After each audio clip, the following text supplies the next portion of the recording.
नमस्कार। बहुत से लोगों के मन में ऐसा कई बार विचार आता है कि मैं संन्यास ले लूँ। तो कुंडली से ये भी पता लग जाता है कि किसकी कुंडली में संन्यास योग है या नहीं है। आज जो मैं आपको योग बताने वाला हूँ, वो कॉम्बिनेशन आप अपनी कुंडली में, अपने चार्ट में चेक करिए। क्या आपकी कुंडली में भी है संन्यास योग या उसका प्रभाव? और मैं आपको ये भी बताऊँगा कि संन्यास योग में किस तरह का संन्यास लोगे। क्योंकि आपने देखा होगा कोई तो नागा साधु बन जाता है, कोई परिवार में रह के भी सन्यासी की तरह जीवन काटता है। तो संन्यास योग तब बनता है जब कुंडली में आप अपना कुंडली का चार्ट खोलिए और उसमें देखिए कहीं पर भी 4 ग्रह यदि एक साथ बैठे हुए हैं, 4 ग्रह यदि कुंडली में किसी भी भाव में अगर एक साथ बैठे हुए हैं, तो वो प्रवज्या योग का निर्माण करते हैं, जिसको संन्यास योग भी कहते हैं। इसका वर्णन अ, बृहत्पराशर होरा शास्त्र में दिया गया है। अब इस युति में जो ग्रह सबसे अधिक स्ट्रॉन्ग होगा, उसी प्रकार का इंसान का संन्यास होगा। उदाहरण के तौर पे यदि सूर्य बली हुआ, यानी सबसे ज़्यादा हाई डिग्री वाला, हाई पावर वाला सूर्य हुआ, तो ऐसा इंसान कंद-मूल खाने वाला, पहाड़ पे तपस्या करने वाला, कठिन तपस्या करने वाला, ऐसा सन्यासी होगा। यदि चंद्रमा बली हुआ, तो एकांत प्रिय, शास्त्रों का अध्ययन करने वाला, ईश्वर की भक्ति करने वाला, ऐसा सन्यासी होगा। और यदि मंगल बली हुआ, तो भगवा धारण करने वाला, हठी किस्म का, किसी अखाड़े से जुड़ा हुआ, ऐसा कोई सन्यासी होगा। वैसे एक बड़े प्रसिद्ध हैं इस प्रकार के योगी जी।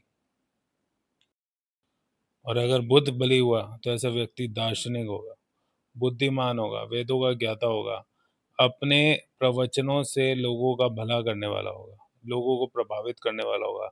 ऐसे सन्यासी की बहुत बड़ी फैन फॉलोइंग होगी। ऐसे बड़े सारे गुरु हैं आजकल। और यदि गुरु बलि हुआ, तो ऐसा व्यक्ति जितेंद्रिय होगा, अपनी इंद्रियों को वश में करने वाला।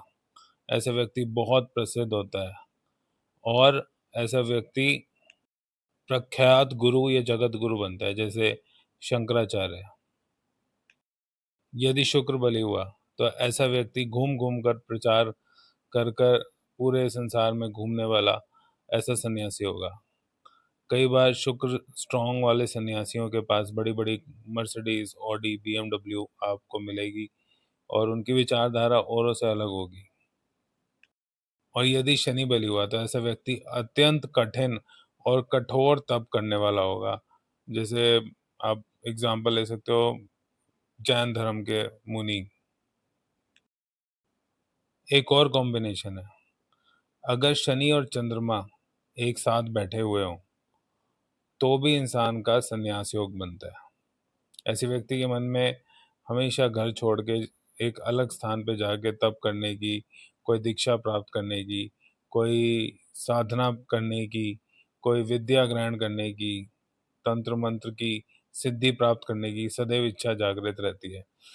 और यदि यह कॉम्बिनेशन कुंडली के चौथे, 8वें या 12वें भाव में बन जाए, तो यह बहुत ही स्ट्रॉन्ग होता है, क्योंकि इस चौथे, 8वें और 12वें भाव को मोक्ष त्रिकोण का दर्जा दिया गया है। इन स्थानों पे अगर बलि ग्रह बैठे हों, तो इंसान मोक्ष की ओर प्रेरित होता है।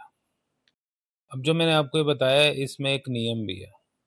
नियम ये है कि जो 4 ग्रहों में सबसे बलवान ग्रह है, यदि वो सूर्य से अस्त हो गया, तो फिर वह संन्यास योग भंग हो जाएगा। ऐसे व्यक्ति के मन में संन्यास के भाव तो उत्पन्न होंगे, लेकिन वो परिवार की ज़िम्मेदारियों में इतना फँसा रहेगा कि कभी संन्यास ले नहीं पाएगा। आज के मॉडर्न युग में कोई ज़रूरी नहीं है संन्यास का मतलब कि घर छोड़ के जाओ, सन्यासी बनो। आज के युग में इंसान परिवार में रह के भी विरक्ति के भाव रखते हुए जीवन में ईश्वर के पथ की ओर अग्रसर हो सकता है। ऐसे बहुत से लोग हैं संसार में, जो परिवार में रहते हैं, लेकिन ईश्वर में चिंतन रखते हैं। मन से वो सन्यासी हैं, लेकिन अपने कर्म क्षेत्र को नहीं छोड़ते और अपने कर्म परिवार के प्रति, जो सोसाइटी के प्रति रिस्पॉन्सिबिलिटीज़ हैं, उनको भी ईमानदारी से निभा रहे हैं। आप में से भी जो मेरे दर्शक सुन रहे हैं, मैं श्योर हूँ कि इसमें से भी कुछ ऐसे दर्शक होंगे जिनकी कुंडली में संन्यास योग बन रहा होगा। अगर आपकी कुंडली में भी कहीं ऐसा है कि 4 ग्रह एक साथ बैठे हैं या शनि चंद्रमा की युति बन रही है, चौथे, 8वें, 9वें या 12वें भाव में, तो प्लीज़ मुझे कमेंट सेक्शन में लिखिए, क्योंकि कहीं न कहीं आप पे भी संन्यास योग का प्रभाव है। और संन्यास योग में 2 ऐसे ग्रह हैं जिनकी मुख्य भूमिका है, वह है शनि और केतु। क्योंकि शनि त्याग का ग्रह है, शनि कठोर परिश्रम का ग्रह है, शनि वैराग्य का भाव उत्पन्न करता है, और केतु केतु हमें मोक्ष के समीप ले जाता है।